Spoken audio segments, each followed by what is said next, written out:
Welcome to another video tutorial from Masters Biology. Myself Muhammad Yusuf. Today I am here to discuss fourth lecture from 9th class 4th chapter which is cell organelles। जो है cell organelles से पहले हमने जो है non organic structure की बात की थी, जिसमें cell wall, cell membrane, cytoplasm और साइटोस्केलेटन जो है हम ऑलरेडी प्रीवियस लेक्चर के अंदर जो है डिस्कस कर चुके हैं। नेक्स्ट जो है ऑर्गेनेली है एक सेल की न्यूक्लियस। जो है न्यूक्लियस एक सेल की ऑर्गेनेली है। और ये क्या है?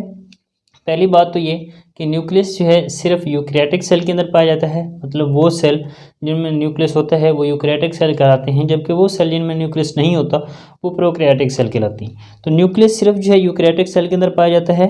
ये अगर सेल की बात करें तो फर्ज करें ये हमारे पास एनिमल सेल है। एनिमल सेल के अंदर ये एक न्यूक्लियस है। एनिमल सेल के अंदर जो न्यूक्लियस है वो सेंटर में पाया जाता है, जबकि प्लांट सेल के अंदर जो न्यूक्लियस है वो साइड पे होता है। वहाँ पे साइड पे क्यों होता है? क्योंकि उनके अंदर एक बड़ा वैक्यूल जो है बन जाता है। छोटे छोटे वैक्यूल मिलकर एक बड़ा वैक्यूल बना देते हैं प्लांट सेल के अंदर। जब प्लांट सेल जो है बालिग होता है, मैच्योर होता है, तब छोटे छोटे वैक्यूल मिलकर एक बड़ा वैक्यूल बना देते हैं। मतलब वहाँ पे दरमियान में सेंट्रल जो है लार्ज वैक्यूल होते हैं और न्यूक्लियस जो है वो साइड पे होता है। तो ये इसकी लोकेशन थी। न्यूक्लियस जो है फर्ज करें ये हमारे पास एक न्यूक्लियस है। न्यूक्लियस के गिर्द एक मेम्ब्रेन होती है। न्यूक्लियस डबल मेम्ब्रेन के अंदर जो है लिपटा हुआ ऑर्गेनेली है। उस मेम्ब्रेन को हम नाम देते हैं न्यूक्लियर इन्वेलप का। तो न्यूक्लियस के गिर्द एक जो है मेम्ब्रेन है। Nucleus is double bonded membrane organelle. This membrane is called nuclear envelope, और उस मेम्ब्रेन को हम नाम देते हैं न्यूक्लियर इन्वेलप का। तो डिटेल से जो है इसको डिस्कस करते हैं कि क्या चीज़ है न्यूक्लियस।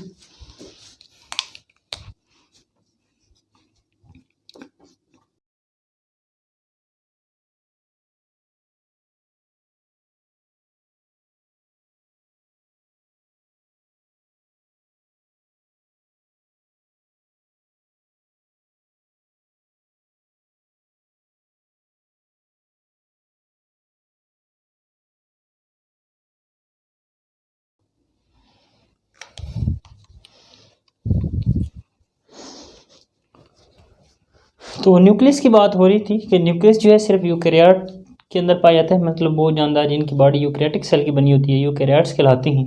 तो यूकैरियोट्स जो है ऑर्गेनिज्म के अंदर पाया जाता है और एनिमल के अंदर जो है दरमियान में मौजूद होता है, जबकि प्लांट के अंदर जो है एक साइड पे पाया जाता है। न्यूक्लियर इन्वेलप की बात की हमने। न्यूक्लियर इन्वेलप क्या है? न्यूक्लियर इन्वेलप जो है न्यूक्लियस के गिर्द जो मेम्ब्रेन है, nucleus double membrane bonded organelle है, वही जो मेम्ब्रेन है उसको हम नाम देते हैं न्यूक्लियर इन्वेलप। न्यूक्लियर इन्वेलप के आगे है न्यूक्लियोपोर। यहाँ पे अगर ये डायग्राम देखी जाए तो ये एक फर्ज करें न्यूक्लियस है। न्यूक्लियस के ये वाली जो मेम्ब्रेन है इसको हम नाम देते हैं न्यूक्लियर इन्वेलप का, जबकि इसी न्यूक्लियर इन्वेलप के अंदर जो है छोटे छोटे पोर्स हैं, सुराख हैं, होल्स हैं, उसको हम नाम देते हैं न्यूक्लियोपोर का। और ये जो होल्स हैं न्यूक्लियोपोर कहलाते हैं। जबकि न्यूक्लियस के अंदर जो है एक दानेदार जो है माय होता है, स्याल माय होता है, ग्रैनुलर फ्लूइड होता है, उसको हम नाम देते हैं न्यूक्लियोप्लाज्म का। जबकि न्यूक्लियोप्लाज्म बना हुआ होता है न्यूक्लियोलाई का या न्यूक्लियोलस का और क्रोमोसोम का। और न्यूक्लियोलस क्या है? न्यूक्लियोलस जो है एक गहरे रंग का इलाका है।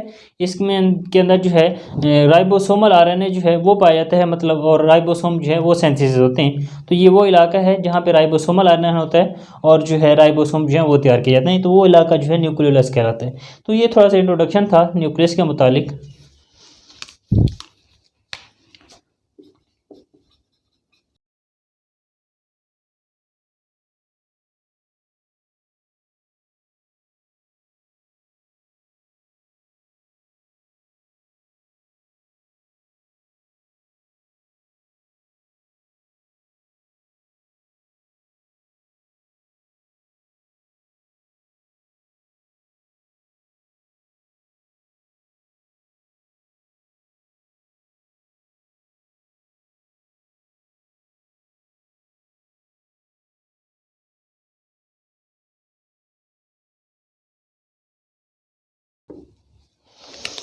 तो न्यूक्लियस की बात हो रही थी। न्यूक्लियस में हमने बात की न्यूक्लियोपोर की, कि न्यूक्लियर जो मेम्ब्रेन की हमने बात न्यूक्लियर इन्वेलप की बात की थी।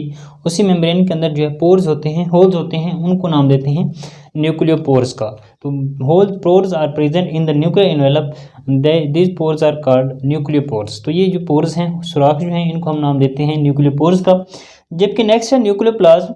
ये जो ग्रैनुलर फ्लूइड है न्यूक्लियस के अंदर, इसको हम नाम देते हैं न्यूक्लियोप्लाज्म का। Granular fluid inside the nucleus is called nucleoplasm. और न्यूक्लियोप्लाज्म के अंदर जो है एक तो ये है कि एक या दो न्यूक्लियोलाई या न्यूक्लियोलस होते हैं। ये देखें एक या दो न्यूक्लियोलाई या न्यूक्लियोलस होते हैं, जबकि बाकी जो है क्रोमोसोम, जो ये क्रोमोसोम और न्यूक्लियोलाई पर मुश्तमिल है ये पोर्शन। न्यूक्लियोलाई क्या है? न्यूक्लियोलाई जो है एक डार्क स्पॉट होता है, गहरे रंग का इलाका होता है न्यूक्लियस के अंदर, और ये वो जगह है जहाँ पे राइबोसोमल आरएनए जो है वो बनते हैं और राइबोसोम जो है सिंथेसिस किए जाते हैं। तो यहाँ पे ये जो है सिंथेसिस होते हैं राइबोसोम। इसके बाद जो है प्रोकैरियोटिक सेल की अगर बात करें तो प्रोकैरियोटिक सेल के अंदर जो है वेल डिफाइंड जो है वाज़ेह न्यूक्लियस नहीं होता, इसलिए उनमें जो क्रोमोसोम हैं वो फ्लोट कर रहे होते हैं साइटोप्लाज्म के अंदर। अब फर्ज करें ये सेल है, अगर ये न्यूक्लियस नहीं है, प्रोकैरियोटिक सेल है, तो उसके अंदर साइटोप्लाज्म जो है इसमें जो है ये फ्लोट कर रहे होते हैं, तैर रहे होते हैं क्रोमोसोम। तो ये थोड़ा सा इंट्रोडक्शन था न्यूक्लियस के मुतालिक। Let's repeat this topic again कि न्यूक्लियस क्या है। न्यूक्लियस जो है सिर्फ eukaryotic double membrane bonded organelle है। पहली बात तो ये जो है यूकैरियोटिक सेल के अंदर पाया जाता है। और प्रोकैरियोटिक सेल की अगर हम बात करें तो प्रोकैरियोटिक सेल के अंदर जो है वेल डिफाइंड न्यूक्लियस नहीं होता, उनके जो क्रोमोसोम है वो तैर रहे होते हैं साइटोप्लाज्म के अंदर। ये जो है एनिमल सेल के अंदर बात करें तो ये जो है दरमियान में पाया जाता है सेल के, जबकि प्लांट के अंदर जो है एक साइड पे पाया जाता है।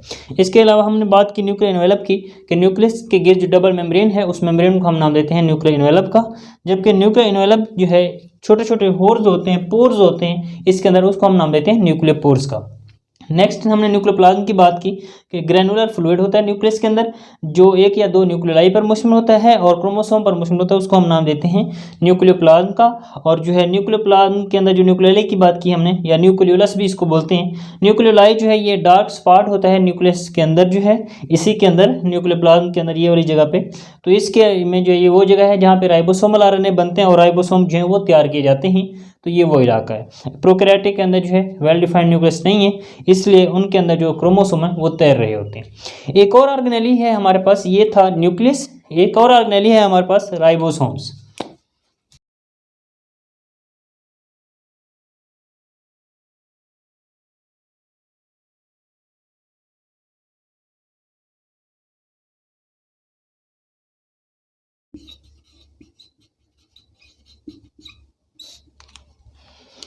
तो नेक्स्ट ऑर्गेनेली है हमारे पास राइबोसोम के। राइबोसोम क्या हैं? राइबोसोम जो छोटी छोटी जो है दानानुमा साख्ते हैं, इनके गिर्द जो है मेम्ब्रेन नहीं होती राइबोसोम के गिर्द, और ये जो है प्रोकैरियोटिक सेल के अंदर जो है पाई जाती हैं। लेकिन यूकैरियोटिक में भी हैं राइबोसोम। यूकैरियोटिक की राइबोसोम जो है वो थोड़ी बड़ी होती हैं प्रोकैरियोटिक की निस्बत।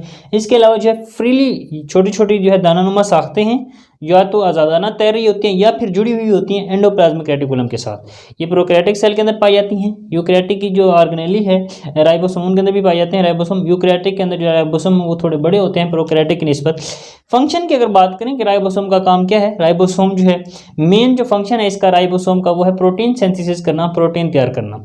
तो सेल के अंदर राइबोसोम वो जगह है जहाँ पे प्रोटीन जो है तैयार की जाती है। Ribosome are the sites in the cell where protein synthesis, तो प्रोटीन जहाँ पे तैयार की जाती है सेल के अंदर, वो उस चीज एरिया को हम नाम देते हैं राइबोसोम का। एक सेल के पास जो है बहुत सी राइबोसोम्स होते हैं, क्योंकि प्रोटीन तैयार करना एक सेल के लिए बहुत इंपॉर्टेंट होता है, बहुत अहम होता है, इसलिए बहुत सारे जो है राइबोसोम होते हैं जिसके मुताबिक जो हम प्रोटीन जो तैयार करनी होती है वो तैयार कर ली जाती है। राइबोसोम जो है दो यूनिट्स पर मुश्तमिल होता है। तो वो दो यूनिट्स जो हैं, जब राइबोसोम काम नहीं कर रहा होता, मतलब प्रोटीन तैयार नहीं कर रहा होता जो उसका काम है, तो उस वक्त वो दो यूनिट्स जो हैं वो छोटे जो है अलग हो जाते हैं, सेपरेट हो जाते हैं, टूट जाती हैं। तो ये दो यूनिट्स जो हैं इस तरह से, ये फ़र्ज़ करें राइबोसोम के जो हैं दो यूनिट्स हैं, तो ये राइबोसोम के जो दो यूनिट्स हैं ये एक दूसरे से सेपरेट हो जाते हैं जब राइबोसोम जो है काम नहीं कर रहा होता। मैं जो है रिपीट कर देता हूँ दोबारा से लेक्चर को। न्यूक्लियस की हमने बात की और राइबोसोम की बात की हमने। न्यूक्लियस जो है यूकैरियोटिक सेल के अंदर पाया जाता है, एनिमल सेल के अंदर दरमियान में होता है, जबकि पौधों के सेल के अंदर जो है वैक्यूल बन जाने की वजह से उसको साइड पर जो है धकेल दिया जाता है। न्यूक्लियर एनवेलप जो है, न्यूक्लियस जो है डबल मेम्ब्रेन के लिपटा होता है, ऑर्गेनेली है, उस मेम्ब्रेन को हम नाम देते हैं न्यूक्लियर एनवेलप का। न्यूक्लियर पोर क्या है? न्यूक्लियर एनवेलप के अंदर जो है पोर्स होते हैं जो कि साइटोप्लाज्म से उसका रब्ता करवाते हैं, उसको हम नाम देते हैं न्यूक्लियर पोर्स का। और न्यूक्लियर प्लाज्म क्या है? न्यूक्लियर प्लाज्म जो है ग्रैनुलर फ्लूइड है जो बना होता है, वह एक या दो न्यूक्लियाई पर मुश्तमिल होता है और जो है क्रोमोसोम पर मुश्तमिल होता है। इसके बाद न्यूक्लियोलाई क्या है? न्यूक्लियोलाई जो है गहरे रंग का इलाका है जहाँ पे राइबोसोमल आरएनए बनता है और राइबोसोम जो है वो तैयार किए जाते हैं एक न्यूक्लियस के अंदर। प्रोकैरियोटिक के अंदर जो है वाज़ेह न्यूक्लियस नहीं होता, उनकी जो क्रोमोसोम है वो साइटोप्लाज्म के अंदर जो है तैर रहे होते हैं। राइबोसोम की हमने बात की कि ये छोटे जो है दानानुमा साख्ते हैं जो या तो साइटोप्लाज्म में तैर रही होती हैं, मतलब ये साइटोप्लाज्म है तो इसके अंदर जो है तैर रही होती हैं, या फिर एंडोप्लाज्मिक रेटिकुलम। एंडोप्लाज्मिक रेटिकुलम भी एक ऑर्गेनेली है, उसके साथ जो है जुड़े होते हैं। नेक्स्ट लेक्चर में जो है एंडोप्लाज्मिक रेटिकुलम को जो है हम डिस्कस करेंगे कि क्या होती हैं। एंडोप्लाज्मिक रेटिकुलम वैसे जो है ट्यूब नेटवर्क ऑफ ट्यूब्यूल है, ट्यूब्यूल्स का जो है जाल होता है जो कि इस मेम्ब्रेन न्यूक्लियर मेम्ब्रेन मतलब से प्लाज्मा मेम्ब्रेन तक फैला हुआ होता है, इसको हम नाम देते हैं एंडोप्लाज्मिक रेटिकुलम। ये भी एक ऑर्गेनेली है, फर्दर लेक्चर के अंदर इंशाल्लाह इसको डिस्कस करेंगे। तो राइबोसोम की बात हो रही थी, दानानुमा साख्तें हैं, या तो आज़ादाना पाई जाती हैं, फ्रीली फ्लोट कर रही होती है साइटोप्लाज्म के अंदर, या फिर एंडोप्लाज्मिक रेटिकुलम के साथ क्या है जुड़ी हुई होती हैं। फंक्शन की बात की हमने, प्रोटीन सिंथेसिस करना ये इसका काम है, मतलब राइबोसोम एक सेल के अंदर वो जगह है जहाँ पे प्रोटीन जो है वो तैयार की जाती है। किसी भी क्वेश्चन के लिए कमेंट्स बॉक्स में जो है क्वेश्चन कमेंट करें। Thank you for watching.